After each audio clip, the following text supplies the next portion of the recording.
नमस्कार। कैसे हैं आप? ठीक हैं। कुछ साल पहले नरेंद्र मोदी जी ने ये हिंदुस्तान का जो पॉलिटिकल फाइनेंस का सिस्टम है उसको साफ करने की बात की थी, और इलेक्टोरल बॉन्ड्स का जो कॉन्सेप्ट है वो नरेंद्र मोदी जी ने डेवलप किया और उसको इम्प्लीमेंट किया। और कुछ ही दिन पहले इलेक्टोरल बॉन्ड की सच्चाई देश को दिखी है। बेसिकली जो नरेंद्र मोदी जी ने इलेक्टोरल बॉन्ड का कॉन्सेप्ट रखा है वो दुनिया का सबसे बड़ा एक्सटॉर्शन रैकेट है।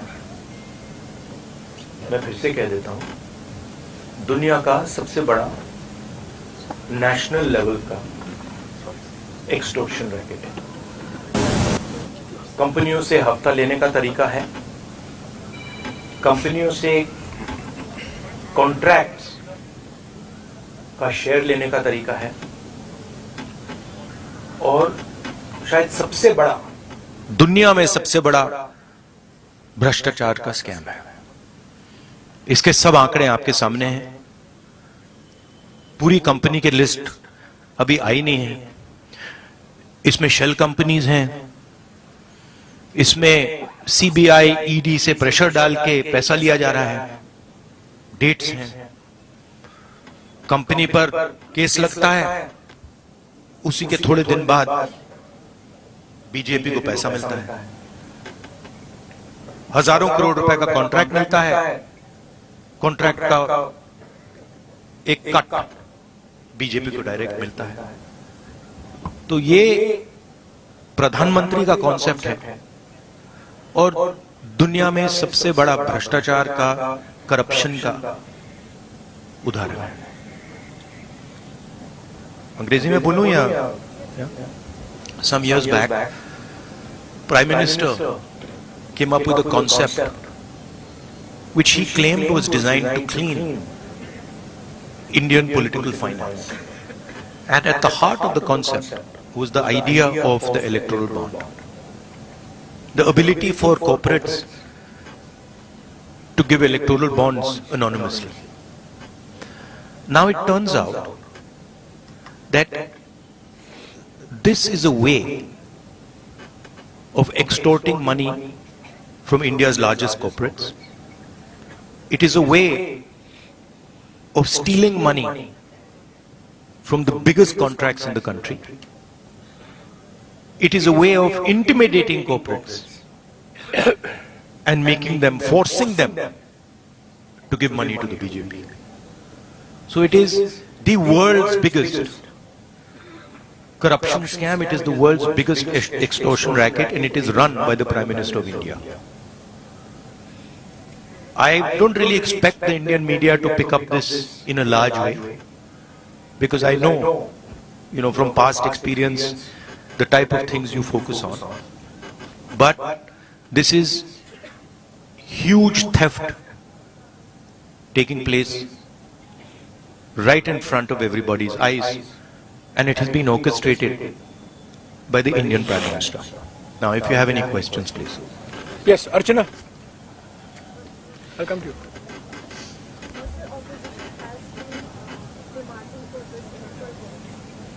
And now it is out.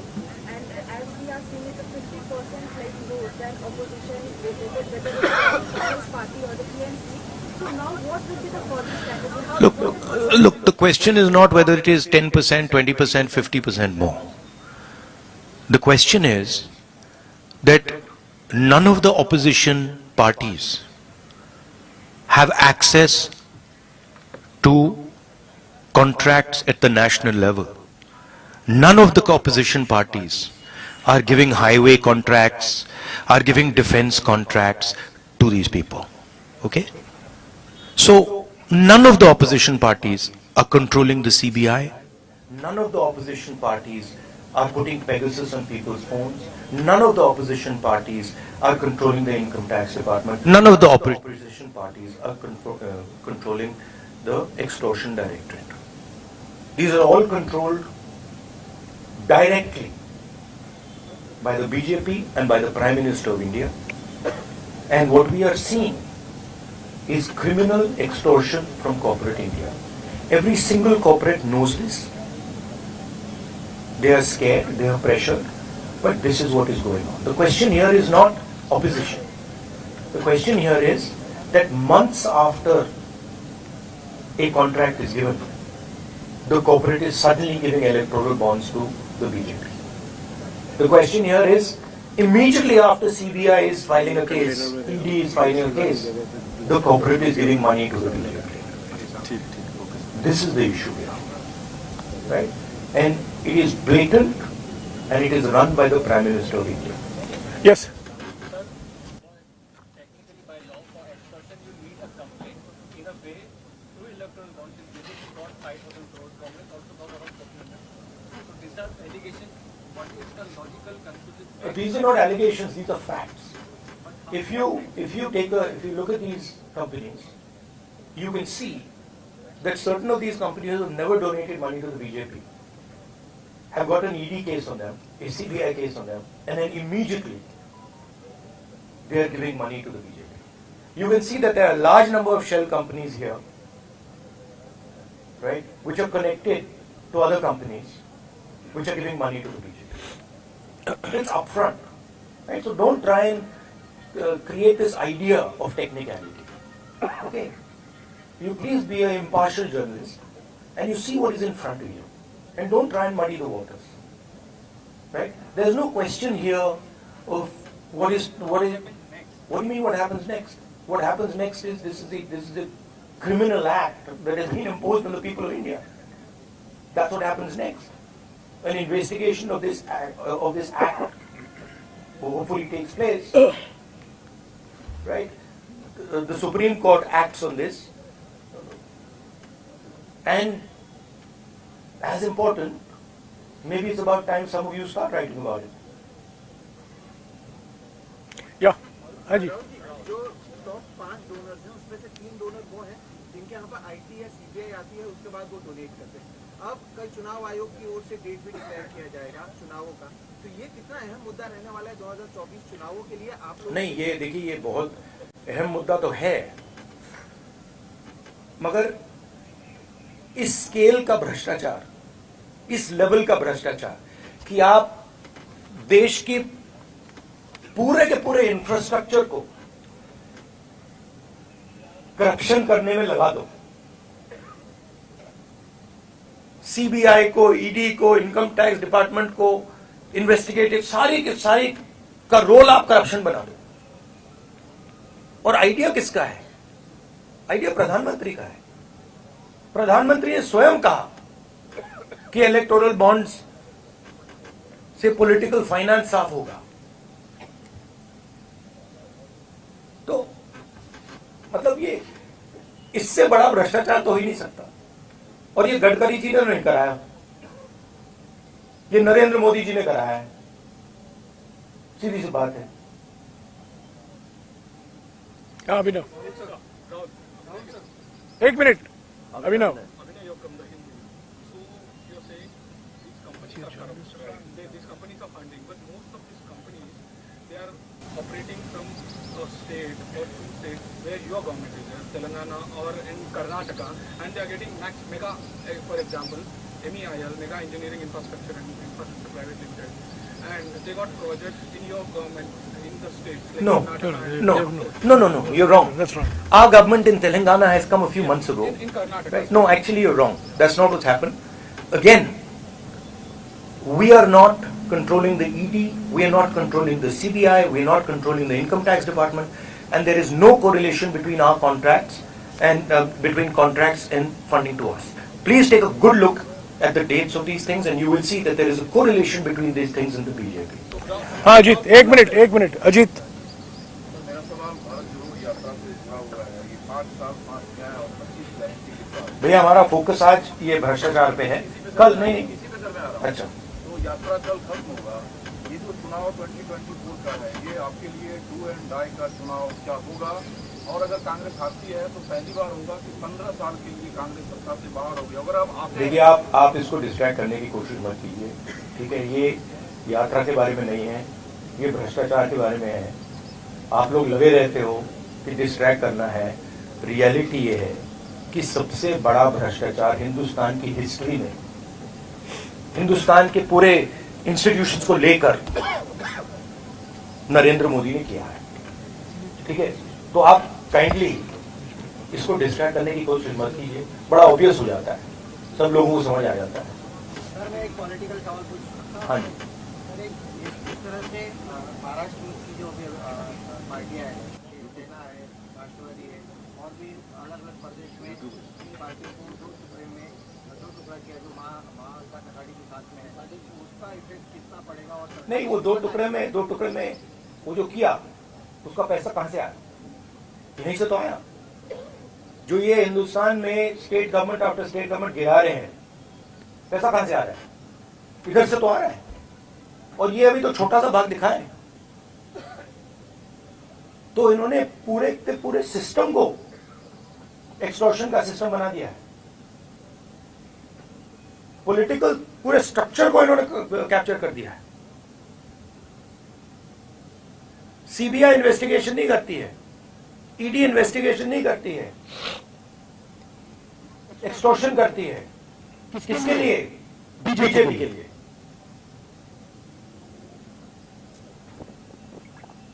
हाँ जी, एक मिनट हो गया।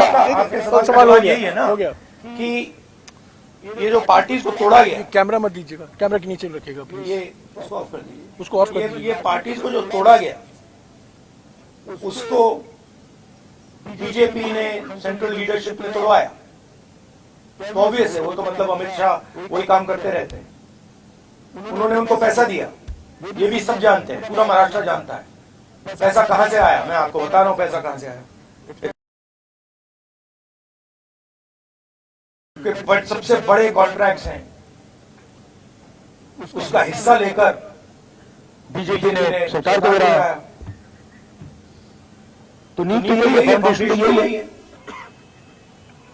हाँ जी, राहुल जी, आप एक्सटॉर्शन को लेकर, तो इस मुद्दे को लेकर आप सुप्रीम कोर्ट जाएंगे? जो भ्रष्टाचार हुआ है आपका मानना है, तो इसको इस मुद्दे नहीं, मेरा मानना मतलब आप पढ़ा नहीं इसके बारे में क्या? आपने अभी बोला तो आपने लिस्ट दी कंपनी की, आप मीडिया में हो ना? नहीं, जाएंगे क्या, हम रेज करेंगे, मगर आपका भी काम बनता है ना। कहां कर रहे हो आप? तो ऐसे बोल रहे हो जैसे हुआ ही नहीं। तो मेरा कहना है, हाँ, सुप्रीम कोर्ट का रोल है,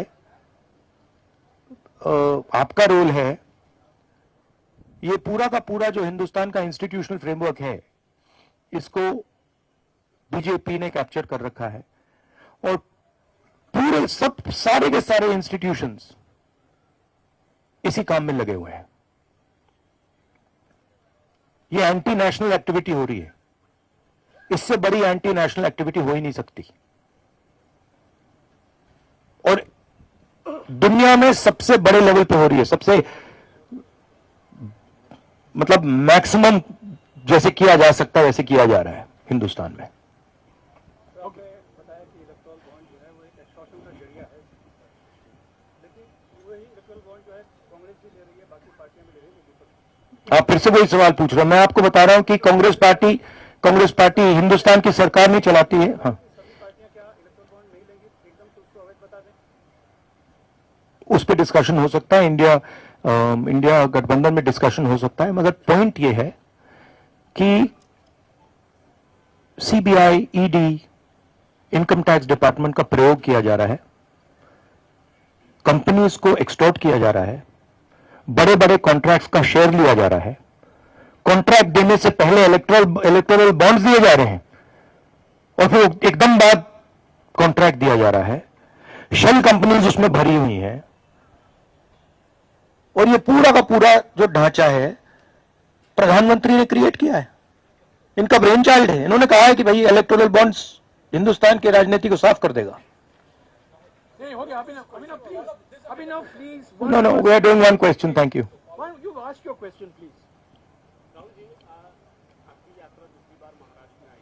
पहली बार जब आए थे तो कांग्रेस पार्टी की तस्वीर थी, लेकिन अब जब आए हैं तो पूर्व सीएम से लेकर पूर्व सांसद तक पार्टी का साथ छोड़कर बीजेपी में चले गए, शिवसेना में चले गए। क्या नहीं, देखिए, पार्टी का साथ छोड़ के नहीं गए हैं। पैसा देकर, सीबीआई को यूज कर ईडी को यूज कर उन पर दबाव डाल के इनको पार्टियों को तोड़ा गया है। कांग्रेस को नहीं तोड़ा गया है। कांग्रेस का कोई नहीं गया है। कांग्रेस एक बिल्कुल साफ खड़ी हुई है वहां पे। हाँ, ठीक है, वो मिलिंद देवरा वो ठीक है, वो कोई बड़ी बात नहीं है। तो हमारी पार्टी इंटैक्ट है। जरूर अशोक चौहान गए, मिलिंद देवरा गए, और हमारी पार्टी इंटैक्ट है। शिवसेना को ये एनसीपी को पैसे से तोड़ा गया है। कैसे तोड़ा गया है आज मैं आपको बता रहा हूं।